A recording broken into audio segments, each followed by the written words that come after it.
3 جولائی 2007 کو شروع ہونے والا لال مسجد آپریشن پاکستان میں دہشت گردی کی کارروائیوں کا نقطہ آغاز ثابت ہوا۔ اس کے بعد دہشت گردی کی ایک خوفناک لہر آئی جس نے پاکستان کے سیکیورٹی منظرنامے کو یکسر بدل کر رکھ دیا اور ریاست کو دہشت گردی کو شکست دینے میں 10 سال لگ گئے۔ سینئر صحافی اور تجزیہ کار سجاد اظہر لال مسجد اور اس سے جڑی تاریخ کے بارے میں کچھ یوں تفصیل بتاتے ہیں۔ اسلام آباد کے قیام کا فیصلہ 1960 میں ہوا تو سب سے پہلے G6 یعنی اپارا کے ارد گرد سرکاری کوارٹرز بنائے گئے۔ کراچی 1963 تک پاکستان کا دارالحکومت رہا۔ 1963 تک جو عمارتیں اسلام آباد میں مکمل ہوئی ان میں melody cinema, national bank, melody market اور لال مسجد شامل تھی۔ یہ مسجد شروع میں لال نہیں تھی۔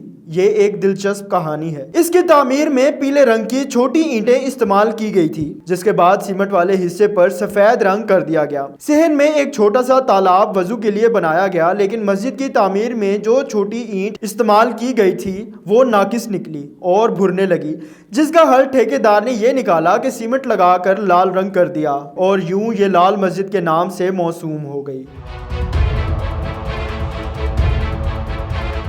لال مسجد کے پہلے خطیب مولانا عبداللہ تھے۔ صدر ایوب خان نے کراچی کے مدرسہ بنوری ٹاؤن کے مولانا محمد یوسف بنوری سے درخواست کی کہ وہ اسلام آباد کی پہلی جامع مسجد کے لیے کوئی خطیب تجویز کریں۔ انہوں نے جامعہ بنوری ٹاؤن کے فارغ التحصیل مولانا عبداللہ کا نام دیا۔ مولانا عبداللہ کا تعلق ضلع راجن پور کے علاقے رجحان سے تھا اور انہوں نے دینی تعلیم جن مدارس سے حاصل کی ان میں مولانا مفتی محمود کا ملتان میں واقع مدرسہ قاسم العلوم بھی شامل تھا۔ چونکہ اس وقت یہی مرکزی مسجد تھی، اسی لیے چپڑاسی سے لے کر سیکرٹری تک اسی مسجد میں جمعہ اور دیگر نمازیں ادا کرتے تھے، جس کا نتیجہ یہ نکلا کہ مولانا عبداللہ کا حلقہ وسیع اور بااثر ہو گیا۔ انہوں نے مسجد میں ایک مدرسہ جامعہ فریدیہ بھی قائم کر دیا جسے بعض اعضاء انہوں نے E7 میں منتقل کر دیا، جس کی تعمیر میں جعفر برادرز کے مالک سیٹھ ہارون کا مالی تعاون شامل تھا۔ 1974 میں تحریک ختم نبوت چلی تو تحریک کے روح رواں مولانا مفتی محمود تھے اور مولانا عبداللہ کے استاد رہ چکے تھے۔ یوں لال مسجد تحریک کا مرکز بن گئی۔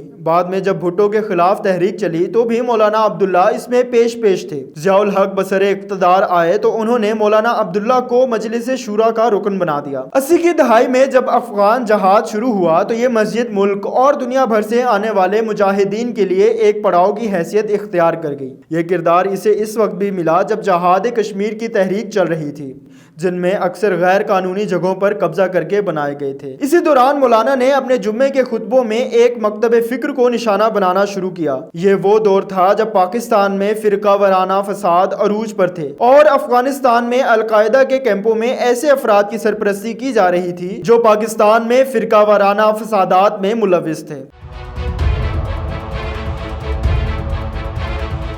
1998 میں جب مولانا عبداللہ کو لال مسجد میں قتل کیا گیا تو کہا جاتا ہے کہ وہ ایک ہفتہ پہلے ہی افغانستان میں اسامہ بن لادن اور ملا عمر سے ملاقات کر کے آئے تھے۔ ان کے قتل کے بعد ان کی وصیت کے مطابق ان کے بڑے بیٹے مولانا عبدالعزیز کو ان کا جانشین اور لال مسجد کا خطیب مقرر کیا گیا، جبکہ جامعہ حفظہ کے محتمم ان کی زوجہ محترمہ ام حسان قرار پائیں۔ ان کے چھوٹے بیٹے عبدالرشید کے بارے میں بتایا جاتا ہے کہ انہوں نے دین سے باغیانہ روش پائی تھی اور انہوں نے والد کی خواہش کے برعکس مدرسے کی تعلیم ادھوری چھوڑ کر قائد اعظم یونیورسٹی میں داخلہ لیا۔ انٹرنیشنل ریلیشن میں MA کرنے کے بعد 1979 میں محکمہ تعلیم میں افسر لگ گئے۔ یہاں سے وہ ڈیپوٹیشن پر اسلام آباد میں یونیسکو کے دفتر چلے گئے، جہاں انہوں نے والد کے قتل تک اپنی خدمات سر انجام دی۔ والد کے قتل کے بعد انہوں نے مسجد اور مدارس میں دلچسپی لینا شروع کی اور داڑھی بھی رکھ لی۔ جب 2001 میں افغانستان پر امریکی حملے کے خلاف دفاع افغانستان تنظیم بنی تو وہ اس کے مرکزی رہنما کے طور پر سامنے آئے۔ 2004 میں قبائلی علاقوں میں فوجی آپریشن شروع ہوا تو لال مسجد کے پلیٹ فارم سے ایک فتویٰ جاری ہوا اس پر آپریشن میں مرنے والے فوجیوں کو ہلاک اور طالبان کو شہید کہا جائے۔ بعد میں ان پر کئی ایک بم دھماکوں میں ملوث ہونے کا الزام بھی لگا اور ان کی اسلحے سے بھری گاڑی بھی پکڑی گئی۔